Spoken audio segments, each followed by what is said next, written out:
잠시 광고 말씀드리겠습니다. 이번 주 금요 철야 예배는 전교인 특별 새벽 기도회로 인하여서 예배가 없다는 것 기억하시기 바랍니다. 그리고 앨범 지난주에 그 러브 콘서트에 오셨던 김정석 목사님의 그 음반을 판매하고 있습니다. 가격은 2만 원이고요. 음반은 USB 음반이라고 합니다. 그래서 그 안에 어, 음원과 그리고 MR 그리고 전곡 악보가 수록되어 있다고 합니다. 혹시 필요하신 분들은 구매하셨으면 좋겠습니다. 드려진 예물을 위해서 함께 기도하겠습니다. 우리 11조 감사헌금 1,000번째 예물로 하나님께 올려드립니다. 드려진 예물을 위해서 기도하겠습니다.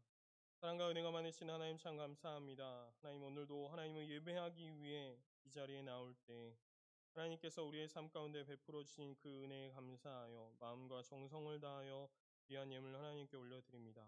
하나님 이 예물을 기뻐 받아주시고 이 예물이 하나님 원하시는 곳에 사용되어질 수 있도록 하나님 축복하시고 마음에 소원하는 기도의 제목들이 하나님께 응답되어지는 귀한 놀라운 경험을 하는 거룩한 성도님들 될 수 있도록 주님 인도하여 주시옵소서. 감사드리며 여신 예수님의 이름으로 기도드렸습니다.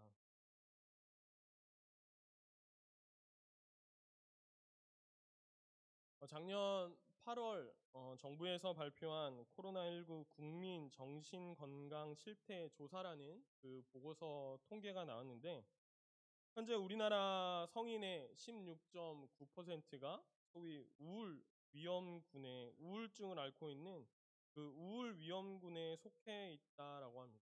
그런데 이게 2년 전에 코로나 이전에 그 2019년도에 조사했을 때에는 같은 주제를 가지고 이 우울 위험군이 3.2%였는데 2년 만에 무려 5배 정도가 증가한 대단히 높은 수치가 나왔습니다.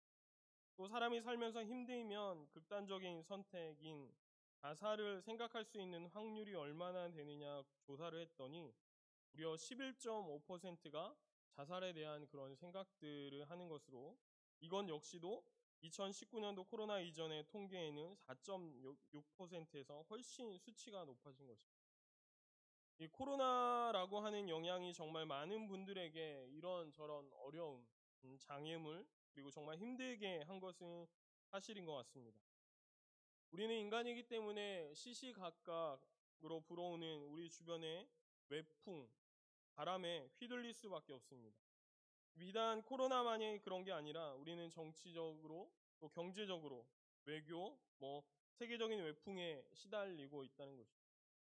어떤 분들은 저 멀리 우크라이나와 러시아가 전쟁하는데 그게 나에게 무슨 피해가 올까 그렇게 말씀하실지 모르지만 이미 우리는 그 전쟁의 피해를 보고 있습니다. 유가가 오르고 있고 모든 금융이 불안하고 곡물 가격이라든지 경제가 만만치 않죠. 모든 전 세계가 지금 대단히 경제 지표가 어려운 것으로 나타나고 있습니다. 더 멀리서 전쟁이 일어났는데 그 바람이 시간이 지나면서 나에게 고스란히 오는 것입니다. 사실 그런 외부적인 큰 사건만이 아니라 우리는 때때로 가족이나 또 주변 사람들이 우리에게 던지는 작은 말과 행동 하나도 때로는 나에게 고통을 주기도 하고 상처를 주기도 합니다. 그래서 사람들은 이런저런 나에게 불어오는 그 바람에 때때로 많이 흔들리게 된다는 것입니다. 그런데 중요한 것이 있습니다. 인간이 바람이 불어와 흔들릴 수 있지만 그 흔들림이 뿌리가 뽑힐 정도가 돼서는 안 된다는 것입니다. 그거는 휘둘리는 거거든요. 바깥에서 불어오는 바람 때문에 내가 이렇게 저렇게 흔들릴 수는 있지만 인생의 근본 뿌리까지 뽑힐 수는 없는 것입니다. 이런 책이 있습니다. 제목이 나를 아프게 한 건 항상 나였다라는 제목의 책인데요. 이 책의 내용은 외부에서 오는 그 자극 때문에 내 마음이 아픈 것이 시작될 수는 있지만 결국 그 모든 것은 나의 문제이기 때문에 내가 중심을 잡아야 된다. 이런저런 바람이 불어올 수 있지만 마지막에 그 선택의 몫은 내가 하는 것이다라는 내용의 책입니다. 여러분 이것을 가장 잘 보여주신 분이 바로 예수님이실 것입니다. 예수님께서 공생의 기간에 예수님처럼 그렇게 많은 사람들에게 공생의 내내 외풍에 시달린 분이 있습니까? 얼마나 많은 사람이 예수님을 괴롭힙니까? 그런데 예수님은 그 수없는 외풍을 견뎌내고 이겨내신단 말이에요. 어떻게 그렇게 하실 수 있었느냐? 바로 예수님 안에 중심을 잘 잡고 계셨기 때문에 휘둘리지 않으셨다는 거죠. 도대체 수없는 외풍 앞에서도 자기를 지킬 수 있는 예수님이 가지셨던 그 중심이 무엇일까요? 오늘 우리는 그 내용을 좀 살펴보려고 마태복음 22장의 이야기를 나누고자 합니다. 지금 오늘의 이야기는 예수님께서 많은 사람들에게 열렬하게 그 환영을 받으면서 예루살렘으로 들어오시는 장면입니다. 이걸 지켜보는 사람들 가운데 불편한 사람들이 있었습니다. 바로 종교 지도자들이었죠. 이 예루살렘은 자신들의 안방과 같은 곳입니다. 그런데 이곳에 껄끄러운 상대인 예수님이 아무 일 없이 들어오고 또 마치 자신들의 아성을 무너뜨릴 것 같은 위협을 이 사람들이 느끼는 것이죠. 그래서 종교 지도자들은 사람들에게 열광하고 박수를 받으며 들어오는 예수님을 끝까지 예루살렘에 들어오지 못하게 하기 위해서 온갖 방해를 다 합니다. 그래서 마지막에는 자기들끼리 네 편 내 편 할 것 없이 예수님만 무찌를 수 있다면 누구와도 손잡을 수 있고 어떠한 방법을 동원해서라도 예수님을 무너뜨리기 위해 가장 극적인 고조에 달하는 장면이 우리가 지금 계속 보고 있는 내용들입니다. 예수님께서 예수님에게 이 종교 지도자들이 더 이상 이제 시간이 없으니까 마지막으로 예수님을 꺾을 수 있는 기회라고 생각하고 세 가지의 주제를 가지고 예수님과 이 종교 지도자들이 논쟁을 벌이는데 그 세 가지의 논쟁 가운데 오늘 두 번째 논쟁의 얘기가 시작됩니다. 어떤 얘기냐면 23절에 부활이 없다 하는 사두개인들이 그날 예수께 와서 물어 이르되라고 시비를 겁니다. 이 첫 번째 논쟁은 바리새인들이 정치 그룹들과 손을 잡고 예수님께 우리가 유대 사람들인데 로마 황제에게 세금 내는 걸 어떻게 생각하십니까? 라고 논쟁을 불러일으키려는 의도로 시비를 걸었다가 오히려 예수님께 혼만 나고 머쓱해지는 장면이었습니다. 마치 이 1라운드가 끝나자마자 기다렸다는 듯이 이번에는 새로운 팀이 등장해서 예수님께 시비를 거는 2라운드가 시작됩니다. 누가 나타났느냐? 사두개인이라고 하는 이 사두개인은 당시 이스라엘은 최고 그 종교의 가장 큰 기구가 산헤드린 공회라는 것인데 이스라엘의 가장 큰 종교의 단체였습니다. 여기에 가장 대표적인 두 파가 있는데 하나는 사두개파고 하나는 바리새파입니다. 이 두 사람들은 이 두 집단은 여러 가지 정치적으로 종교적으로 신념으로 앙숙 관계입니다. 서로의 신념도 다르고 주관도 다릅니다. 예를 들면 이런 겁니다. 사두개인들은 부활이 없다라고 주장을 합니다. 부활을 안 믿는 사람들이 사두개인들이고 바리새파는 그렇지 않다라고 이야기하는 사람들입니다. 그 이외에도 이 사두개파 사람들과 바리새인들은 사사건건 모든 게 갈등을 빚을 수밖에 없는 그런 구조를 가지고 있었어요. 그런데 이 사두개인들이 조금 더 힘을 많이 가졌기 때문에 굳이 지금 식으로 표현하면 여당이라고 표현을 합니다. 그렇게 서로 껄끄럽고 원수 같은 존재들이었는데 같이 손을 잡아요. 왜요? 예수님이 등장하자 예수님을 무찌를 수만 있다면 어제까지의 적일지라도 함께 손을 잡고 예수님을 넘어뜨리자. 그래서 이 사두개인들과 바리새인들이 함께 계속해서 예수님을 공격하는 것이죠. 자, 이 사두개인들이 예수님께 논쟁을 불러일으킬 의도로 질문을 하는 겁니다. 무슨 질문을 하느냐? 들으면서도 좀 황당한 질문이에요. 질문을 뭐라고 하느냐? 자, 한 가지 가상을 한번 생각해 보면, 가상의 상황을 만들어 보면, 만약에 이런 상황이라면 어떻게 할 거냐라는 그런 만약을 전제로 질문을 합니다. 어떤 집에 7형제가 있는데, 그 중에 첫째가 장가를 갔는데 아들도 낳지 않고 이 남자가 죽었습니다. 그러면 아내가 졸지에 과부가 된 거죠. 혼자 남은 것이죠. 그런데 이 과부를 어떻게 해야 되느냐라는 질문입니다. 근데 이 질문 속에 담겨 있는 여러 가지 의도를 파악하려면 이 고대 이스라엘에서 시행하던 이런 상황에서 어떻게 해야 되는지를 좀 이해가 필요합니다. 이 고대 이스라엘에서는 남편이 죽고 자식도 없는 여자를 보호하기 위해서 독특한 제도 한 가지를 시행했는데 그게 바로 형사취수법이라는 것입니다. 만약에 형이 그렇게 세상을 떠나면 남은 홀로 된 그 형수를 지키기 위해서 둘째가 그 형수와 결혼을 하는 겁니다. 그리고 거기서 낳은 첫째가 형의 아들이 되고 그 형의 가문을 형의 재산을 받아서 이어가도록 만드는 것입니다. 이 고대 이스라엘은 왜 이런 제도를 만들었느냐? 그 당시는 과부가 되면 가장 약자입니다. 아무것도 못하는 것이죠. 그러니까 홀로 남은 가장 약자인 과부를 보호하는 제도, 그리고 자칫 사라져버릴 수 있는 그들의 가문을 지킬 수 있다는 명분 아래 이 형사치수법이라는 것을 만든 것입니다. 자, 그러면 이런 가정에서, 이런 점에서 볼 때 남편을 잃은 이 여인이 둘째 아들하고 결혼을 했겠죠. 그리고 이 사두개인들은 이것을 전제로 희한한 질문을 하는 거죠. 무슨 질문을 하느냐? 첫째가 결혼했다가 아들도 없이 죽었어요. 그런데 시동생인 둘째와 결혼을 했는데 이 둘째도 아들을 안 낳고 있다가 죽었어요. 그리고 셋째, 넷째, 다섯째, 여섯째, 일곱째까지 다 결혼했는데 아들을 못 낳고 다 죽었다는 거예요. 세월이 지나서 그 여인도 죽습니다. 그리고 어느 날 그들이 훗날 모두가 부활했을 때 이 여인은 누구의 아내인가라는 질문이죠. 여러분, 우리가 들어도 참 이 베베 꼬고 말도 안 되는 그런 질문을 하는 겁니다. 자, 그런데 이 질문에 굳이 답을 한다면 여러분은 이 여인이 누구를 남편으로 인정해야 된다라고 생각하십니까? 원래 결혼했던 첫째 아들이겠습니까? 몇 분이 이렇게 고개를 막 끄덕이시는. 아니면 마지막에 결혼했던 이 일곱 번째 아들을 남편이라고 해야 되겠습니까? 안 계시네요. 사실 이 대답은 어떤 대답을 해도 100% 맞는 답이 없습니다. 이건 무슨 대답을 해도 반론에 부딪히고 논쟁에 휩싸일 수밖에 없는 질문이에요. 그래서 이걸 알고 이미 질문 자체의 논쟁을 끌어들이기 위해서 사두개인들은 의도적으로 이 질문을 던지는 거죠. 만약에 예수님께서 이 곤란한 질문을 받고서 우물쭈물하고 힘들어하는 그런 모습을 보이시면 사람들에게 그 예수님의 연약한 모습을 보여주고 사람들이 열광하는 예수님이 별게 아니라는 거를 망신을 주고 싶은 거예요. 또 예수님이 좀 자기들의 교리와 평상시에 알고 있는 생각과 다른 대답을 하면 예수님을 무식하다라고 공경에 빠뜨리고 면박을 줄 생각으로 이 사두개인들은 이 질문을 던진 것입니다. 쉽게 말하면 함정을 파놓고 그 함정에 예수님을 빠뜨리는 거죠. 자, 외풍을 맞으신 예수님. 예수님은 이 상황에서 어떻게 대답하셨을까? 그들이 기대하는 대로 진땀을 흘리고 우물쭈물하고 어찌할 바를 몰라 하셨을까요? 전혀 그렇지 않았다는 거죠. 그 말 같지 않은 질문에 예수님은 거침없이 답을 주십니다.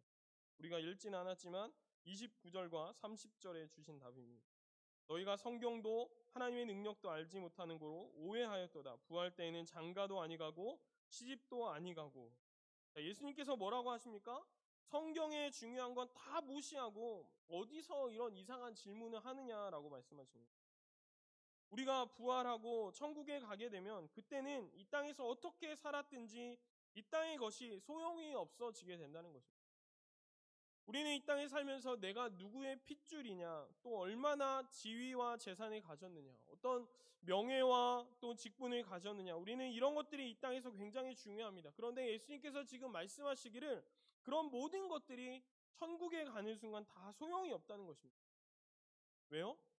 누구든지 이 땅에서 어떻게 살았든 간에 천국에 들어가면 그때부터는 천국에 간 모든 사람들은 하나님만 바라보는 존재가 되고 하나님 안에 거하는 존재가 되고 천국에서는 모두가 하나님의 자녀인 것만 존재하지 우리를 다르게 평가하지 않는다는 것입니다. 그러면서 예수님께서 대표적인 예가 구약에 등장하는 유명한 세 족장의 이야기를 꺼내십니다. 아브라함, 이삭, 야곱. 이 족장들은 구약을 대표하는 사람들입니다. 엄청난 부자였고 유명한 사람들이었고 대외적으로 하는 일도 많았고 명예도 있었던 그런 사람들입니다. 많은 것을 누리고 업적을 쌓아놓고 죽은 사람들이죠. 그런데 이렇게 대단했던 사람들이 죽고 나서 무엇이 남느냐? 하나님이 아브라함과 이삭과 야곱의 그 생을 딱 한마디로 정리하시죠. 우리 32절의 말씀에 나오는데요. 32절 말씀 한번 함께 읽겠습니다. 시작.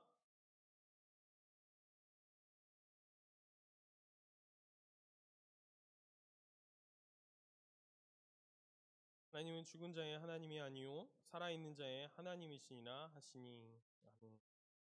여러분, 하나님의 평가는 단순합니다. 나는 그들의 하나님이었고 그들은 내 자녀다. 그 사람이 뭐 부자다, 그 사람이 뭐 유명하다, 지위가 높았다, 지식이 많았다, 이런 건 한마디도 없습니다. 천국에서는 그런 거 보지 않는다는 것입니다. 그냥 천국에서는 하나님이 너는 내 자녀다, 이거 하나만 남는다는 것이죠. 그러니까 우리가 이 성경의 말씀대로라면 이 땅에서 우리가 그렇게 중요한 돈, 명예, 평가, 뭐 어떻게 재벌처럼 살고 권력자처럼 살고 그렇게 누리고 살았든지 간에 마지막에 남는 건 하나님 앞에 한 가지였고, 대외적으로 하는 일도 많았고 명예도 있었던 그런 사람들이에요. 이 사람들이 그렇게 죽었지만 하나님 앞에 남는 건 그 사람이 하나님의 자녀였느냐 아니었느냐라는 것이죠. 우리가 하나님의 자녀로 살면 그 사람은 어떻게 살았든 간에 마지막 영원히 빛나는 존재가 되는 것이고, 아무리 이 세상에서 떵떵거리고 모두가 부러워하는 인생을 살았어도 그가 하나님의 자녀로 살지 않고 하나님의 자녀됨을 거부했다면 결국 그는 실패한 존재가 된다는 것입니다. 그러므로 우리는 이 예수님의 가르침을 들으면서 무엇을 생각해야 되느냐? 이 땅에서 우리가 살아가면서 다른 것도 물론 중요하지만 가장 중요한 중심이 무엇이냐? 내가 하나님의 자녀가 되는 것입니다. 이것이 없으면 다른 것들이 아무리 많이 있어도 소용이 없다는 것입니다.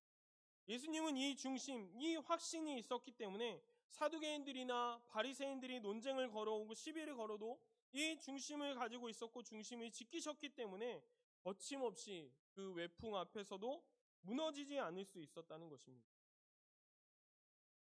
여러분, 오늘 우리는 이 사두개인들의 논쟁의 이야기를 들으면서 우리는 이 세상에 지금 살면서 무엇이 되기를 원하는가? 우리의 정체성이라는 게 참 많이 있습니다. 예를 들면 저는 남자입니다. 이게 저의 정체성이죠. 나는 누구의 자식, 나는 누구의 부모, 나는 어느 직장에 다니는 사람, 내 친구는 누구고, 뭐 내가 크리스찬이고, 이게 다 자기의 정체성입니다. 그냥 나는 나야, 이것도 정체성이라고 이야기할 수 있죠. 그런데 나를 표현하는 그 정체성들이 많이 있는데 그 중에 내가 지금 무엇을 가장 중요하게 생각하고 살아가고 있는가? 지금 나는 부모로서 자식을 키우는 게 제일 중요하다라고 생각되는 사람? 아니면 나는 지금 돈 열심히 벌고 바깥에서 직장에서 인정받는 거, 일 열심히 하는 게 나의 정체성이라고 생각하는 사람?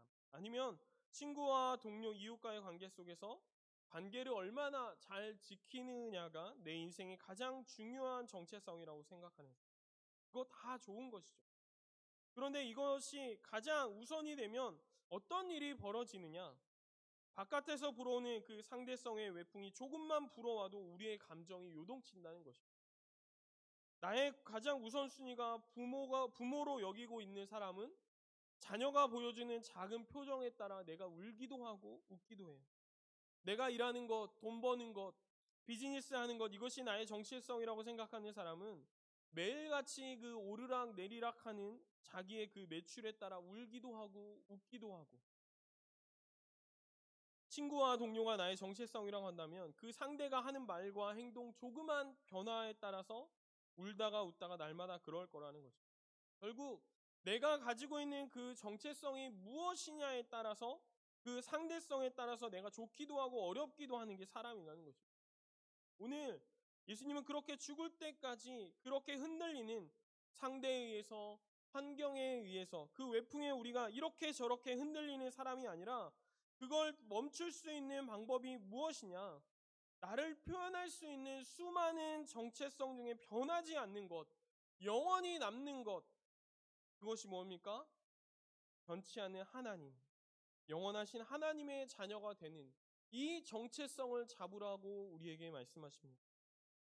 이것이 우리의 정체성이 되면 난 하나님의 자녀야, 난 하나님의 백성이야, 이 정체성이 있으면 바깥에서 불어오는 바람 때문에 내가 휘둘리지 않는다는 것입니다. 여러분, 작년에 그 전 국민이 사랑하는 홍해 선생님이 세상을 떠나셨습니다.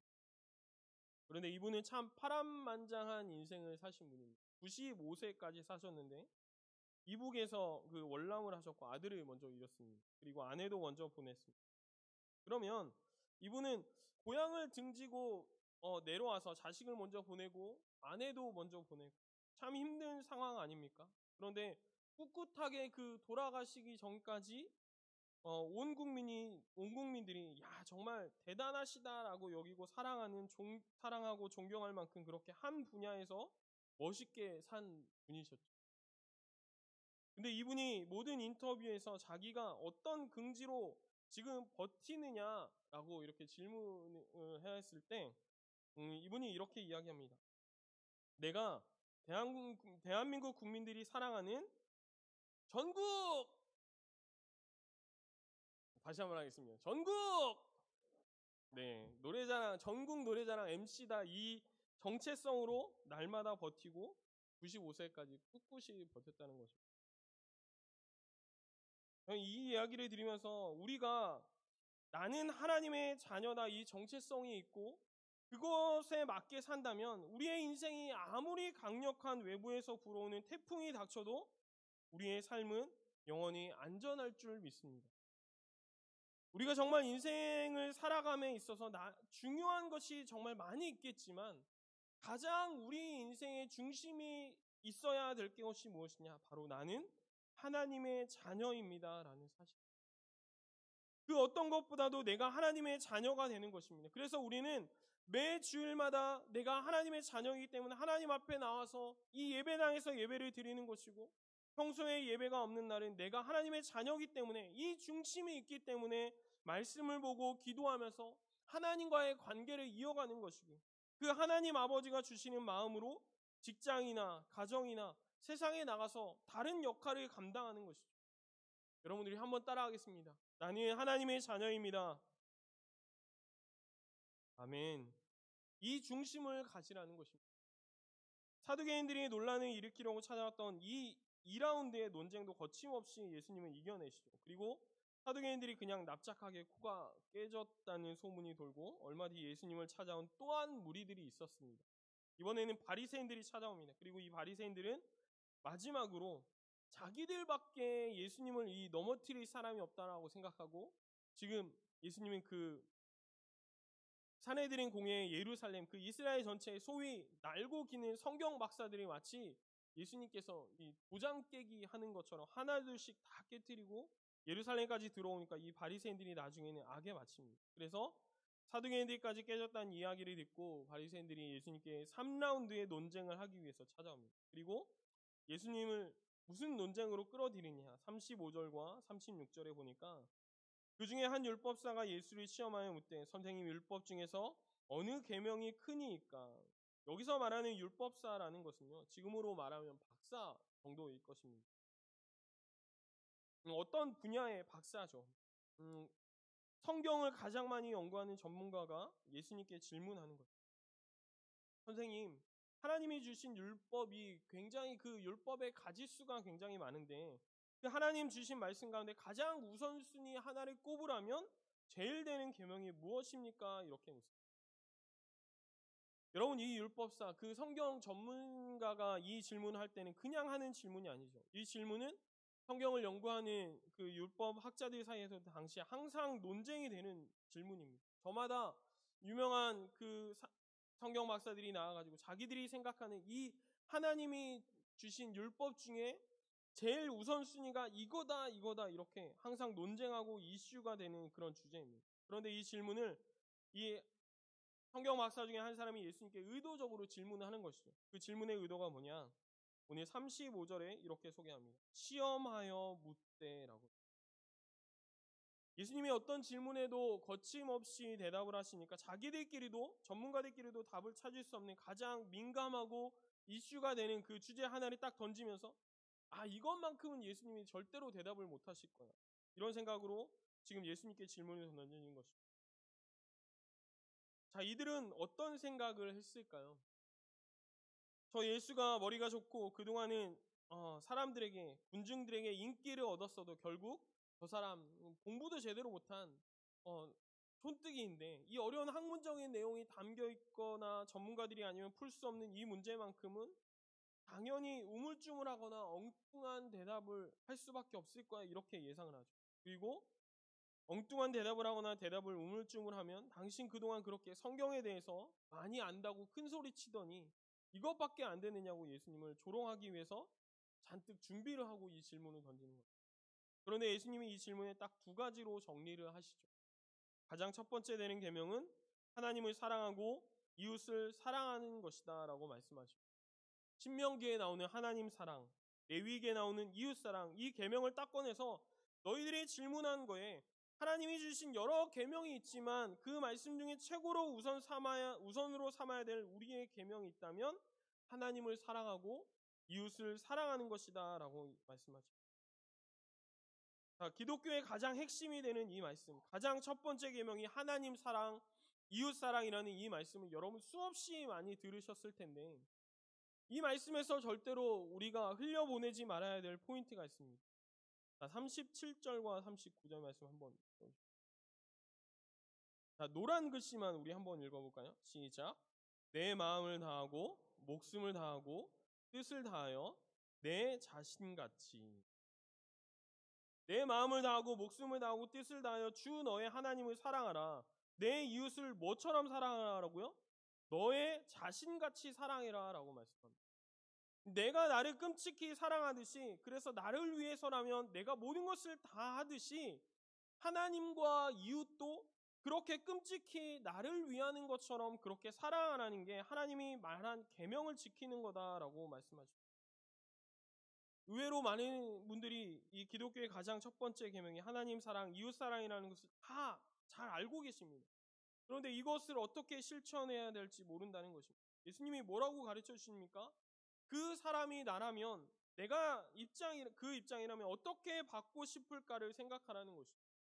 내가 상대에게 존중받고 싶고, 상대에게 인정받고 싶고, 상대에게 배려받고 싶은 것처럼, 나를 그렇게 상대에게 그런 마음이 있는 것처럼 내가 상대를 대할 때도 내가 받고 싶은 마음 그대로를 상대에게 대하면, 이웃에게 대하면 주님의 계명을 실천하는 것이라는 것입니다. 여러분, 굉장히 간단하지 않습니까? 그런데 이게 간단하지 않습니다. 왜요? 인간은 본능적으로 이기적인 존재이기 때문에 그렇습니다. 우리가 이것이 쉽지 않습니다. 얼마나 인간이 자기는 그렇게 생각하면서도 타인을 그렇게 생각하지 않는, 진짜 조금만 생각해보면 우리는 그렇게 너무나 이기적이고 욕심 많고 나밖에 모르는 그런 존재라는 것을 우리가 영적으로 말씀을 보면 아주 적나라한 거울에 비친 내 모습을 보게 되는 것입니다. 자, 어떤 계명이 가장 큰 계명이냐라고 논란을 일으키려고 했는데 너무나 선명하게 하나님 사랑과 이웃 사랑이고 그것을 실천하는 방법까지 딱 말씀하시니까 이 말문이 막힌 바리새인들이 어떠한 예수님께 반론도 하지 못하고 뒷걸음치듯 하나둘씩 도망가기 시작합니다. 저는 오늘 이 마지막 이야기를 통해서 이런 결론을 내리고 싶습니다. 여러분, 우리는 우리를 표현하는 많은 정체성들이 있습니다. 아까도 말씀드렸듯이 나는 어떤 사람입니다. 또 나 자신이 어떻게 살 거다, 이런 것들을 우리가 다 가지고 있습니다. 그러면 우리가 성경의 말씀, 예수님의 가르침을 잘 아는데도, 이것을 너무 잘 아는데도 실천하지 못하는 이유가 뭘까? 너무 쉬운데 왜 우리가 이걸 실천하지 못할까? 오히려 하나님의 사랑, 이웃 사랑이 가장 큰 계명이라고 우리는 알고 있지만 막상 현실에서는 사람들이 나를 어떻게 보지? 또 내가 당장 먹고 살아야 되는 돈의 문제, 이런 것 때문에 하나님 사랑, 이웃 사랑의 가치를 매번 포기하거나 이것을 우선순위에서 배제한다는 것입니다. 왜 우리가 알면서 이것이 잘 안 되는 걸까요? 저는 이 문제의 답이 우리가 하나님을 많이 알고는 있지만 정확하게 모른다는 것입니다. 이게 무슨 말이냐면, 하나님에 대해서 우리가 많이 아는 것 같지만 가장 중요한 걸 하나 놓치고 있습니다. 그것은 하나님께서 반드시 이긴다는 사실을 확신하지 못합니다. 하나님께서 이긴다는 확신이 없으니까 우리는 성경이 진리라는 확신도 없는 것입니다. 그래서 우리는 하나님이 이기니까 지금 당장 손해가 되고 지금 당장 억울해도 견디고 나가면 돼야 되는데, 당장 내 앞에 현실이 돈이나 형판 앞에서 하나님이 이긴다는 확신이 없고 이게 이길 것 같으니까 이리 붙었다 저리 붙었다, 이리 끌려갔다 저리 끌려갔다, 우리의 인생이 그렇게 된다는 것입니다. 그런데 예수님은 어떻게 합니까? 여기저기 끌려다니지 않을까. 여러분, 예수님을 바라보는 제자들의 그 평가를 한 줄로 만약에 내린다면 제자들이 우리 선생님은 참 바보 같은 분이야 이렇게 평가를 했을 거라고 생각합니다. 실제로 제자들이 보는 예수님은 너무 바보 같은 삶을 사셨죠. 너무 착하고 정말 인자하고 좋은 선생님인 건 맞지만 공동체를 이끌고 처세술이라든지 세상을 다루는 방법에 있어서는 한참 너무나 부족한 겁니다. 세상의 눈으로 바라보면 예수님은 바보이십니다. 굳이 그렇게 안 해도 되는데 조금 사람들이 인정해주고 타협하고 잠시 물러설 줄도 알고 그러면 예수님이 얼마든지 편하게 사실 수 있고 제자들을 보호해 줄 수 있고 십자가의 죽음도 피할 수 있고 더 많이 인정받을 수 있고 더 많은 복음의 열매도 맺을 수 있다고 생각하는 게 제자들의 시선이었습니다. 그 능력을 가지고 그 힘을 가지고 세상을 조금 더 예수님의 의도한 목적대로 끌고 가면 좋을 텐데 예수님은 그렇게 안 하시는 것입니다. 어떠한 것도 타협하지 않으시는 겁니다. 그래서 제자들 눈에는 자기 선생님 예수님이 바보 같아요. 그런데 예수님은 그런 평가와 그런 시선을 아시면서도 우직하게 하나님의 말씀대로만 순종하며 걸어가십니다. 왜 그런 줄 아십니까? 예수님 안에 중심이 있었기 때문입니다. 그 중심이 뭐냐? 아무리 요동치고 아무리 어떤 가정이 있어도 결국 하나님이 이기신다라고 확신했기 때문입니다. 여러분, 우리는 이 바리새인들과 사두개인들을 보면서 하나님께서 이 세상을 다스린다고 우리가 믿으면서도 막상 현실 앞에서 우리가 하나님과 함께 너무 무기력한 것 같아요. 그래서 많은 사람들이 현실과 신앙 사이에서 고민하고 힘들어하죠. 재작년 1월에 어떤 통계에 이런 설문이 나왔습니다. 교회를 다니는 젊은 청년들이 밖에 나가서 자기들이 사회생활을 하면서 성경대로 하나님의 말씀대로 살면 성공하지 못할 것이다 라고 답한 청년들이 40.4%라고 합니다. 교회를 다니면서도 앞에서 찬양을 하고 신앙생활을 하는 우리 젊은이들이 밖에 나가서 사업하고 직장생활하고 무언가를 할 때 성경대로 살면 하나님의 말씀대로 살면 성공하지 못할 거라고 생각하면서 살아간다는 것입니다. 오늘 예수님이 우리에게 강하게 다부지게 말씀하세요. 예수님처럼 살면 하나님이 이기십니다. 여러분, 바보같이 예수님처럼 살아도 세상의 눈으로 보면 어리석게 살아도 예수님이 결국 마지막에 이기셨던 것처럼 이것이 우리에게 중심이 하나 있어야 되는데 바로 하나님이 나의 아버지이시고 내가 그분의 자녀이고 그래서 나는 그분을 떠나지 않고 살면 하나님이 반드시 이기신다는 이 사실이 우리의 마음의 중심에 있기를 원합니다. 세상의 어떤 방법과 어떤 싸움과 어떤 조건과 어떤 환경에서도 하나님 말씀대로 꿋꿋하게 살아가면 비록 내가 돌고 돌아서 내가 생각한 대로 빠르게 가지 못해도 나중에 결국 예수님처럼 영원히 이기는 사람이 된다는 것입니다. 이 중심이 우리에게 있어야 할 줄 믿습니다.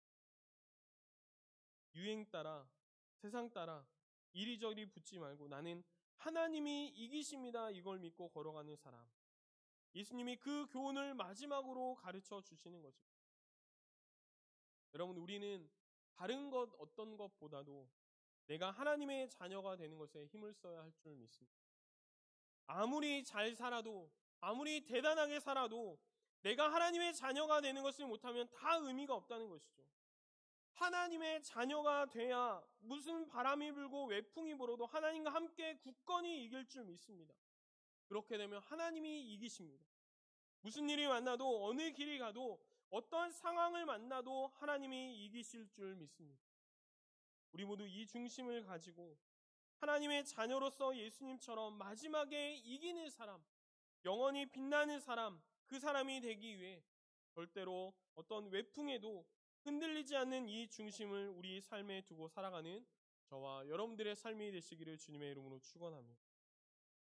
우리 이 시간 함께 말씀 생각하며 기도하기 원합니다. 하나님, 우리 마음 가운데 중심에 나는 하나님의 자녀입니다 라는 이 말씀에 우리 마음에 새겨지기를 원합니다.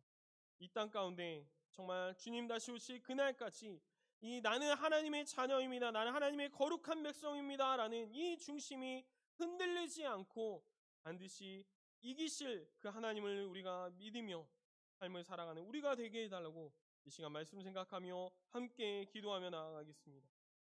사랑과 은혜가 많으신 하나님, 우리 마음 가운데 나는 하나님의 자녀입니다, 나는 하나님 나라의 거룩한 백성입니다 라는 이 사실이 흔들리지 않는 믿음으로 세워지게 하여 주시고, 하나님 그 믿음 가지고 주님 다시 오실 그날까지 끝까지 승리하며 살아갈 수 있도록 주님 붙잡아 주시옵소서. 우리의 믿음이 흔들리지 않는 믿음이 되어질 수 있도록 주님 인도하여 주시고, 하나님 정말 이 믿음 가지고 살아갈 때 하나님이 세상을 이기신 것을 우리가 믿고 나아갈 수 있도록 성령 하나님 인도하여 주시옵소서.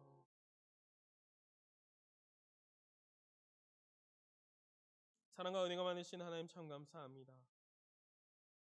우리가 이 땅을 살아갈 때 나는 하나님의 자녀입니다, 나는 하나님의 거룩한 백성입니다 라는 이 중심이 흔들리지 않을 수 있도록 주님 붙잡아 주시옵소서. 그리하여서 우리가 무슨 일이 만나도, 어떠한 길을 가도, 어떠한 상황을 만나도 그 사실 한 가지만으로, 그 믿음 하나만으로 이길 수 있는, 하나님이 이기신다는 그 사실을 믿으며 나아가는 우리의 삶이 될 수 있도록 성령 하나님 인도하여 주시옵소서. 예수님처럼 마지막에 승리할 수 있는 우리가 될 수 있도록 성령 하나님 인도하여 주시옵소서. 감사드리며 계신 예수님의 이름으로 기도드렸습니다. 우리 이 시간 구호 한번 외치도록 하겠습니다. 구호 준비! 부모야, 전해야, 힘써야, 할렐루야, 아멘. 우리 반드시 태신 자를 전도하리라 함께 찬양하겠습니다.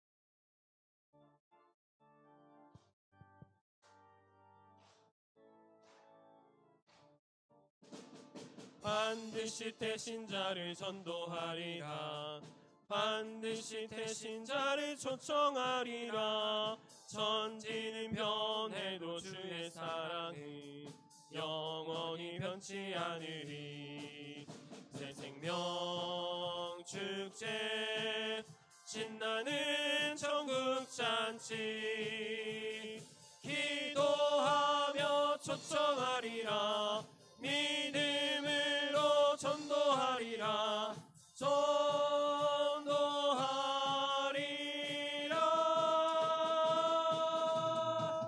5월 21일 새 생명 축제, 주님 기뻐하시리.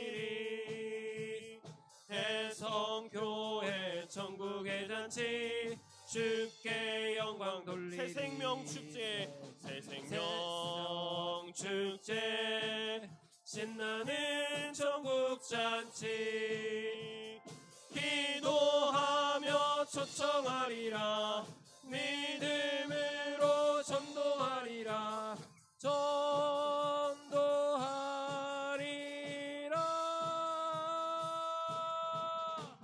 5월 21일 새 생명 축제, 주님 기뻐하시리. 해성교회 천국의 잔치, 주께 영광 돌리리. 아멘. 우리 주기도문으로 예배를 마치겠습니다. 하늘에 계신 우리 아버지여, 거룩히 영광을 받으시오.